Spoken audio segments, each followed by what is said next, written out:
ঘরে বসে না থেকে সবাই যদি চেষ্টা করেন তাহলে কিন্তু একটা কিছু করতে পারবেন। হ্যালো গাইস, আসসালামু আলাইকুম। আশা করি সবাই ভালো আছেন। আমিও আল্লাহর রহমতে ভালো আছি। তাই আজকে আরেকটা নতুন ভিডিও নিয়ে আপনাদের সাথে হাজির হলাম। আমি কিভাবে ঘরে বসে ইনকাম করি সেই বিষয়ে আপনাদের সাথে আলোচনা করব এবং যারা এই ধরনের কাজ করতে চান তারা কিভাবে করতে পারেন। প্রথম কথা হলো আপনার থাকতে হবে ধৈর্য এবং ইচ্ছা। আপনি যদি ইচ্ছা না করেন তাহলে কিন্তু কোনো কাজই করতে পারবেন না। ইচ্ছাটা থাকলে ধৈর্যটা এমনিতেই আসবে, যে আমার ইচ্ছা আছে আমি করব, আর ধৈর্য তারপরে এমনি চলে আসবে। যখন আপনি কিছু করতে পারবেন তখন কিন্তু আপনার মনে একটা উৎসাহ জাগবে, আমি তো এই কাজটা করতে পারি, তো আমি এই কাজটা শুরু করি। এভাবেই কিন্তু করা যায়। তো প্রথমে আপনি মোবাইলের মাধ্যমে সব ধরনের কাটাকাটির ভিডিও কিন্তু আছে।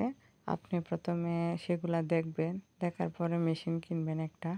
মেশিন কিনে আপনি প্রথমেই বাহিরের অর্ডার নেবেন না, না নিয়ে আপনি নিজের জন্য এবং আপনার পরিবারের অন্য সদস্যদের জন্য কিছু কিছু করে কাপড় বানাতে শুরু করবেন। খুব আস্তে ধীরে করবেন কাজ, যেহেতু আপনি নতুন অবস্থায়, সেই জন্য। তারপরে আপনি আস্তে আস্তে আস্তে আস্তে করতে কাজ যখন ভালো পজিশনে মনে করেন যে আমি এখন অন্যের কাপড় সিলাই করলে নষ্ট হবে না, তখন আপনি এক দুটা বাহিরের লোকের অর্ডার নেবেন। বাহির বলতে আপনার আত্মীয়র ভিতরে যারা আছে তাদের অর্ডার নেবেন, বানানোর চেষ্টা করবেন। যদি আপনি পারফেক্টভাবে সেলাই করতে পারেন তাহলে কিন্তু একের পর এক আপনার কাছে অর্ডার আসতে থাকবে। আর সব কাজেরই তো একটু সময় লাগে। প্রথমেই যে আপনি অনেকগুলো অর্ডার পেয়ে যাবেন, অনেক টাকা ইনকাম করবেন, এই ধরনের কাজ কিন্তু চলবে না। ধৈর্য, আমি তো প্রথমেই বললাম ধৈর্য ধরে করতে হবে। তো যাই হোক, আমি কিন্তু এখানে অনেকগুলো সেলোয়ার সেলাই করছি। আমার সেলোয়ার মধ্যে চড়া রাবারটা দিছি, আর দুটা সেলাই দিলে সেলোয়ার কিন্তু অনেক সুন্দর লাগে, বলডানোর কোনো বললে ওঠে না। আমি দুটা সেলাই দিছি, দেখেন অনেক সুন্দর কিন্তু হয়েছে। আর যাই হোক, কাজের কথায় আসি। তখন আপনি মেশিন কেনার পরে যদি আপনার কাজ ভালো পারেন তখন কিছু কাপড়ও আপনি রাখতে পারেন। কাপড় থাকলে আপনি যেহেতু নতুন নতুন অবস্থায়, কাপড় থাকলে যে কোনো মানুষের অর্ডার একটার পর একটা থাকতেই থাকে।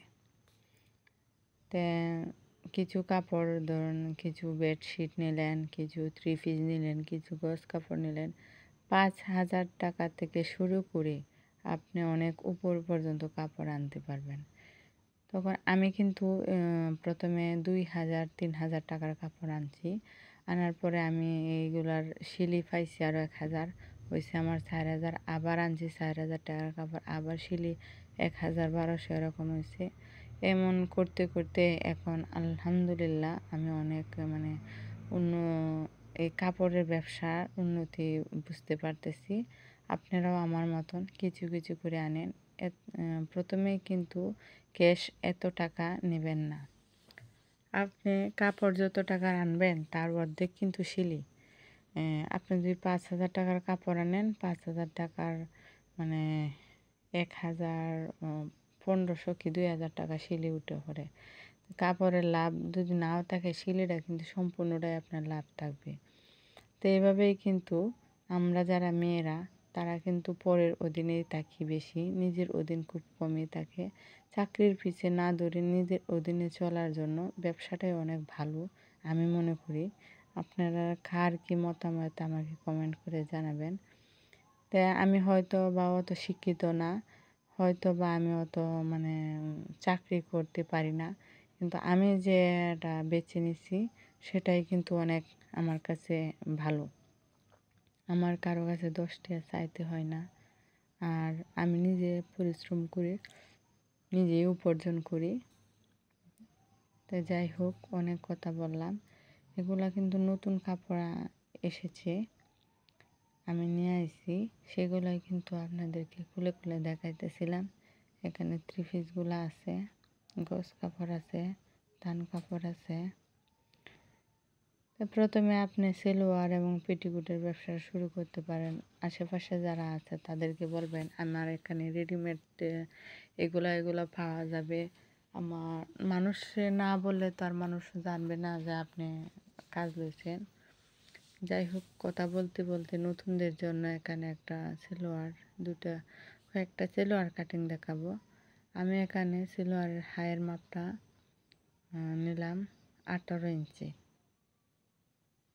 তো নিয়েছিলাম একটা খাট, যেহেতু স্কেলটা আমার ছোটো সে কারণে হইতাছিল না।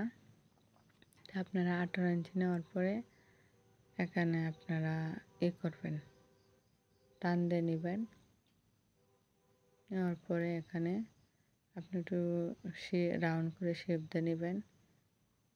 তো আস্তে আস্তে নেবেন, যেহেতু এটা মনে 32 বডি, কোমর হয়তো 32, 34, 38 কোমর যাদের আছে তাদের জন্য এখানে আমি কাপড়টা কিন্তু 4 ভাঁজে ভাঁজ করা, তাদের জন্য এখানে আমি 13 রাখবো। 13 রাখার পরে যেহেতু পট্টি হবে না নিচের দিয়ে,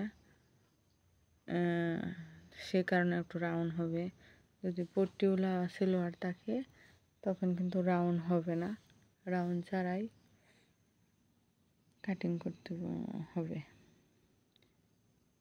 তো ব্যবসা করলে কিন্তু ধৈর্য থাকতে হবে।